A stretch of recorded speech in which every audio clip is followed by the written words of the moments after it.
Chemistry class 9 बाब ॿियों सबक चौथों हिसो पहिरियों रदरफोर्ड वारो एटमी मॉडल रदरफोर्ड्स एटॉमिक मॉडल। आउं आहियां केमिस्ट्री जो उस्ताद नजीला चन्ना। खे सिंध ऑनलाइन स्कूल में भलीकार। असांजे अॼोके लेक्चर जो मौज़ू आहे न्यूक्लियर एटॉमिक मॉडल। इहो अर्नेस्ट रदरफोर्ड 1911 में पेश कयो हुयो, जंहिंखे रदरफोर्ड्स न्यूक्लियर मॉडल पिणु चइबो आहे। Plum pudding atomic model. J.J. Thomson proposed the atomic model be like plum pudding.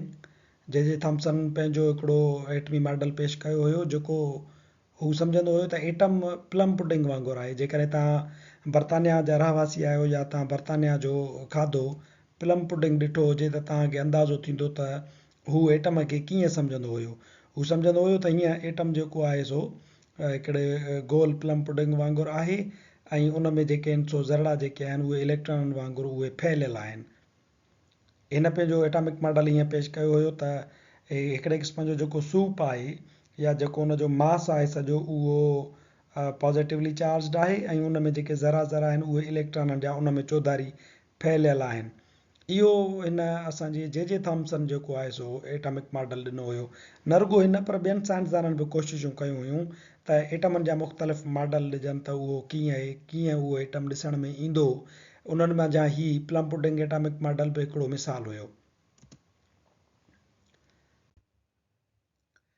J.J. Thompson खां पोइ रदरफोर्ड हिकिड़ो सोन जे वर्क वारो तजुर्बो कयो ऐं हिन जी जेका उमेद हुई या हिन जेको असुल में कोशिश वरिती उहा इहा वरिती त जेको J.J. थॉम्सन वारो एटॉमिक मॉडल आहे उनखे वेरीफाई कजे, उनखे टेस्ट करे ॾिसजे त छा वाक़ई बि एटम जेको आहे ईअं ई आहे या उनजो को मॉडल चेंज आहे। सो हिन छा कयो जो हिकिड़ो तजुर्बो कयूं। उन तजुर्बे जे लाइ हिन जो मशहूरु कौल आहे त it was as if you fired a 15 inch shell at the piece of tissue paper.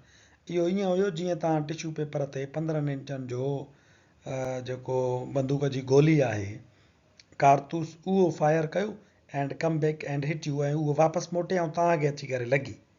हिन अहिड़ो उहो तजुर्बे में ॾिठो त ईअं थो थिए पियो। हिन छा कयो जो हिन जो J.J. थॉम्सन जो एटॉमिक मॉडल टेस्ट करण जे लाइ हिन तजुर्बो कयो। हिन सभ खां पहिरियां हिकिड़ो लीड ब्लॉक खयों। ही लीड ब्लॉक आहे। उन में लीड ब्लॉक में हिकिड़ो सुराख आहे, उनजे अंदरि हिकिड़ो रेडियो एक्टिव एलिमेंट आहे।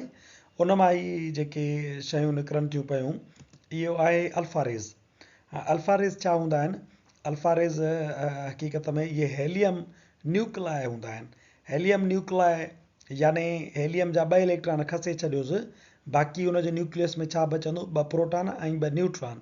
ही उहे हेलियम न्यूक्लाई आहिनि जेके हिन मां अंदरां फायर थियनि था, निकिरनि था ऐं हिन में हिकिड़ो सुराख आहे। उहो इन जे लाइ त जीअं हिनखे हिकिड़ी डायरेक्शन में फायरिंग कराइजे, ईअं न त हेॾां खुलियल हुजे हेॾां खुलियल हुजे त इहे अल्फा रेज़ जेके आहिनि हेॾे बि निकिरी वञनि हेॾे बि निकिरी वञनि। सो हिनखे लीड ब्लॉक खे समूरे खे बंदि पर हिकिड़ो हुनखे डायरेक्शन ॾियण जे लाइ हिकिड़ो सुराख कढियो वियो त जीअं इन मां इहे अल्फा रेज़ सिधो वञनि ऐं हिन ते वञी करे लॻनि। इहो छा आहे? इहो गोल्ड फॉइल आहे। ही सोन जो वर्क आहे जंहिंजे करे तजुर्बे जो नालो ई गोल्ड फॉइल एक्सपेरिमेंट पियो। ही जेको गोल्ड फॉइल आहे सोन जो वर्क आहे उहो ईअं टिश्यू पेपर वांगुरु कमु पिए कयो। हाणे थियो छा जो हिन रदरफोर्ड हिन गोल्ड फॉइल ते सोन जे वर्क ते जेॾी महिल जो अल्फा रेज़ हयां त ही थोरा ॻोरा हूंदा आहिनि। अल्फा रेज़ हिन जे एटमनि खां, सोन जे एटमनि खां ही ॻोरा आहिनि। जीअं वञी करे इन ते लॻनि पिया त इहे हिन जी पहिरियां उमेद हुई त जेकॾहिं प्लम पुडिंग वारो मॉडल सही आहे त इहे क्रॉस करे वेंदा हिन मां, पर ईअं थियो कोन। हिन मां हिकिड़ो 8 हज़ारनि मां को हिकिड़ो जेको शुआ हुयो उहो वापसि पिए मोटियो। सो इन जे करे उहो तमामु तेज़ी सां जो मोटे पियो त रदरफोर्ड हीअ ॻाल्हि कई त जीअं न तव्हां को बंदूक जो जेको कारतूस आहे उहो टिश्यू पेपर ते हणो ऐं उहो वापसि मोट खाए। ही गोल्ड फॉइल हिन खयो हुयो ऐं गोल्ड फॉइल हिन छो खयो? छो त उन जा जेको आहे एटम उहे तमामु जेके आहिनि सो वेझा हूंदा आहिनि हिक ॿिए जे ऐं ही तमामु घणो सन्हो थींदो आहे। इन जे करे हिन खे तजुर्बे में आंदई त हिन जे एटमनि खे ॾिसजे त उहे कीअं आहिनि। ही जेका गोल स्क्रीन आहे उहा गोल स्क्रीन हिन फ्लोरीसेंट स्क्रीन खई हुई।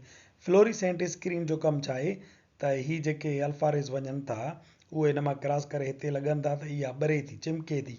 इन जे करे असांखे ख़बर पए पई त इहे जेके अल्फा रेज़ आहिनि उहे हिते था लॻनि, हिते था लॻनि या हिते था लॻनि, ऐं चौधारी बि हिनखे फेरायईं त जेकॾहिं हेॾे बि लॻनि था त उते बि असांखे हिननि जी ख़बर पवे। सो हिन छा कयो त लीड ब्लॉक खे खणी करे उन मां हिन फायरिंग कराई गोल्ड फॉइल ते अल्फा रेज़ जी। अल्फा रेज़ जी जो हिन फायरिंग कराई त खोड़ सारा जेके शुआ हुया हुनखे हीअं लॻे पियो त इहे गुज़री वेंदा, पर थियो छा जो उन्हनि मां हिकिड़ो शुआ 8 नज़रनि मां हिकिड़ो शुआ सिधो वापसि बैक पियो करे, ऐं कुझु शुआ जेके हुया उहे डिफ्लेक्ट करे ऐं वञी करे ॿिए पासे कुंड ते लॻनि पिया, पर खोड़ सारा शुआ हज़ारे शुआ जेके हुया उहे सिधा ई सिधा क्रॉस करे विया, न उहे कंहिं पासे मुड़नि पिया, न ई वरी उहे बैक पोइ ते रिटर्न पिया थियनि।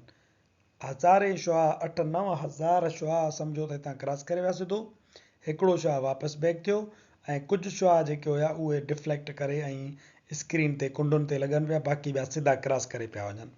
हिन जो इहो तजुर्बो हिन खे परेशान करे छॾियो। हिन ॾिठो त जेको जे थॉम्सन वारो एटॉमिक मॉडल हुयो उहो कोन्हे को हिन जे अंदरि, एटमनि जो मॉडल उहो कोन्हे को, तंहिंजे करे इहा जेका हिन जी ऑब्ज़र्वेशन आहे उहा थोरी डिफरेंट बीठी आहे। थियो छा, जे थॉम्सन जो जेकॾहिं एटॉमिक मॉडल खणी करे असां ॾिसूं,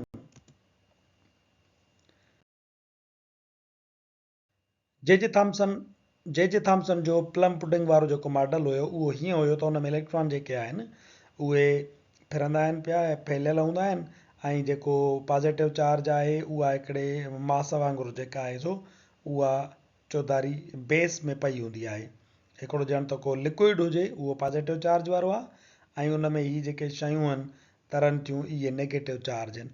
हाणे हिनखे रदरफोर्ड खे लॻो पए त जेकॾहिं इहो ईअं आहे त हिन ते जेकॾहिं असां अल्फा रेज़ छुलायूं था त उहे बग़ैर रंडक जे क्रॉस करे वञनि।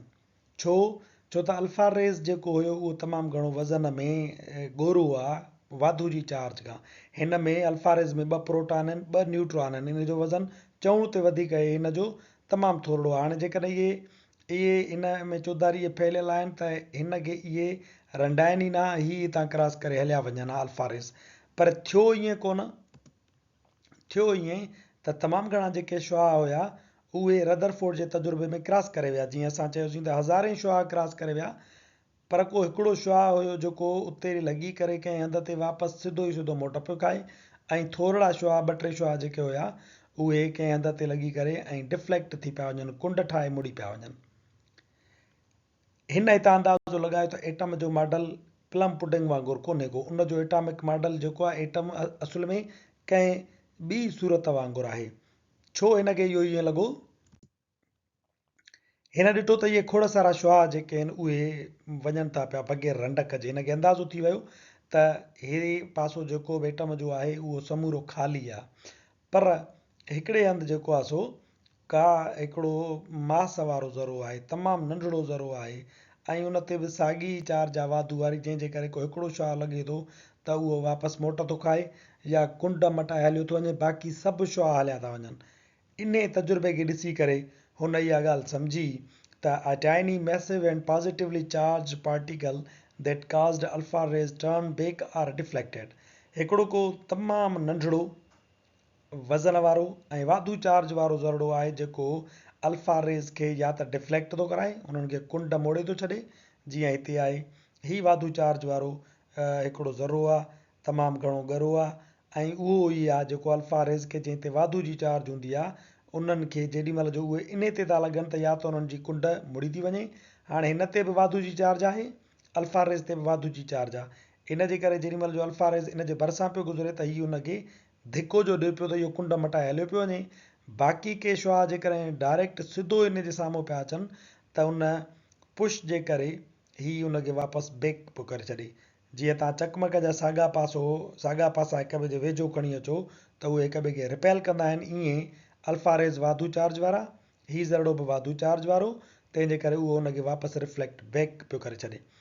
हिन जो ऑब्ज़र्वेशन तजुर्बे जूं जेके ऑब्ज़र्वेशन्स हुयूं उहे रदरफोर्ड ॿुधायूं त 3 क़िस्मनि जूं हुयूं। उन्हनि ऑब्ज़र्वेशन्स जे बुनियाद ते पोइ हुन एटम जो हिकिड़ो मॉडल तयारु कयो त एटम हीअं आहे। गोल्ड फॉइल एक्सपेरिमेंट ऑब्ज़र्वेशन्स, हिन जेकी मुशाहिदा कया रदरफोर्ड पंहिंजे तजुर्बे में उहे 3 क़िस्मनि जा हुया।